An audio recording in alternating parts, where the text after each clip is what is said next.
बटाटा किसून त्याच्यात पण तिखट मीठ आहे आणि मी मगाशी दाखवलेले मटार, गाजर, ओली मिरची, कांदा सर्व मिक्सरमध्ये काढून घेतले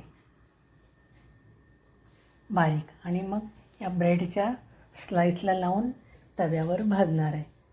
थोडं तेल सोडून तुम्ही बटर, लोणी काय असेल ते सॉससोबत सर्व करायचं आहे. ब्रेडचं सँडविच दाखवणार आहे मी.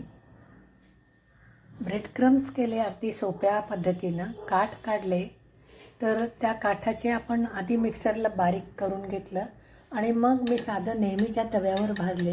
एकदम कुरकुरीत होतात असे. तो नंतर लावायचा. सॉसबरोबर सर्व करायचे. मटार, गाजर किसून घेतले, कोथिंबीर, कांदा, आलं, लसूण आणि बटाटा किसून घेतला. थोडं गरम पाण्यात टाकून काढून घेतलं, पिळून नाही घेतला. ह्याच्यात या सर्व जिन्नस मळून घेणार आणि तव्यावर भाजणार आहे. हिंग आणि मीठ घातले फक्त.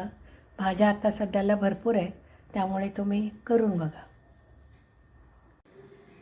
साध्या तव्यामध्येच भाजले. गाजर, मटार, कोथिंबीर, आलं, लसूण, मिरची सगळं मिक्सरमध्ये टाकले. कडा काढलेल्या ब्रेडचे तुकड्यांचे मी मिक्सरमध्ये बारीक करून घेऊन मग तव्यावर भाजले आणि त्याची गरज नाही कडा काढण्याची. तुम्ही तसंच सुद्धा करू शकताय. आणि याच्यावर जरा ते घातलं की नाही कुरकुरीत होतात आणखीन. चला करून बघा. गरम गरम चहा नाश्ता तयार आहे. ब्रेडचे हे